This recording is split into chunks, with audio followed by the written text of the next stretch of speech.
Welcome to Cunningham's Law Review. I'm Richie, your host on this journey through 100 years of modern popular music.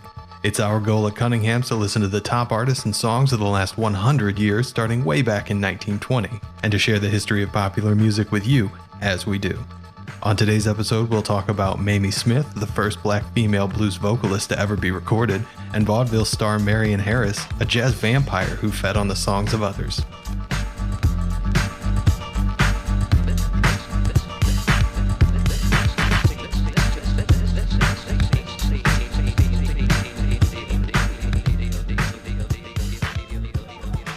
So today's listening includes two women who were both known as the Queen of the Blues.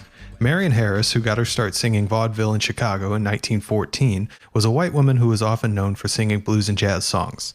W.C. Handy, known as the father of the blues for his instrumental role in bringing Delta blues to mainstream popularity, said of Harris in his autobiography, quote, "She sang blues so well that people sometimes thought the singer was colored." Whether or not you feel the same way is up for debate. After you listen to the songs, we'll talk more about it in the review section. And speaking of music, we have one of Marion Harris's biggest hits today in St. Louis Blues. She actually left her record label Victor to go to Columbia when they wouldn't let her record this at Victor. Another song that we'll be listening to from Marion Harris today is called "Oh Judge, He Treats Me Mean." And if you think about that it was written likely for a vaudeville performance, the setting and exposition of characters makes a little more sense. This can seem strange now, but in a vaudeville act it would have been more important to help set the scene. Moving from one Queen of Blues to another, we can begin talking about Mamie Smith, who, born in 1891, only 10 years later was touring as a professional dancer with the Four Dancing Mitchells. By 22, she was already singing at clubs in Harlem. But in 1920, at the age of only 29, she made history by walking into a record studio and recording as the first black female vocalist on a blues track. And she did an amazing job.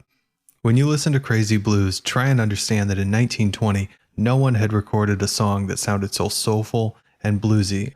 In reality, Mamie Smith's recording of Crazy Blues sets the tone for what blues music sounds like for the next 100 years.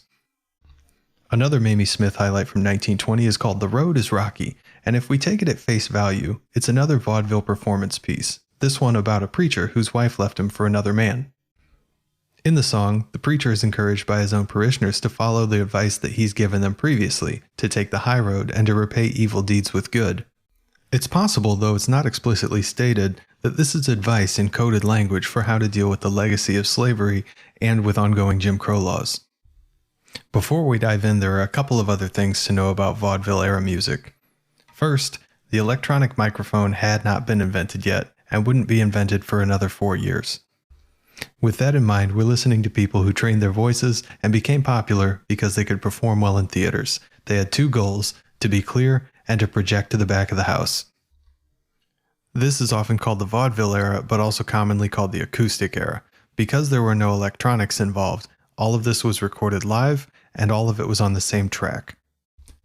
There were real limitations to the recording technologies of the day, and you'll find that it's uncommon to hear guitar in this era.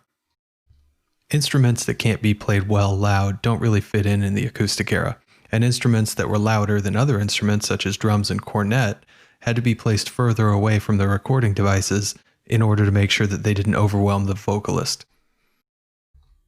With all that in mind, let's stop talking about the music and start listening to it. If you're not listening to this part of the podcast through the Spotify playlist, it's highly recommended that you look up Cunningham's Law Review on Spotify. On the Cunningham's Law Review Spotify page, you'll find a playlist that features this, the first half of the podcast, each individual track that we'll listen to today, and a final half of the podcast where we recap what we've listened to and review each song on its own. Today's playlist is posted on Spotify under the title Cunningham's Law Review 1920-1. You can also find the link to the playlist on the Cunningham's Law Review subreddit at reddit.com/r/CunninghamsLawReview. We want to know what you think about our reviews, so make sure to join us on the subreddit or leave us an Anchor voicemail. That's all for Side A of Cunningham's Law Review episode 1920-1. We'll see you after the music for the reviews in Side B.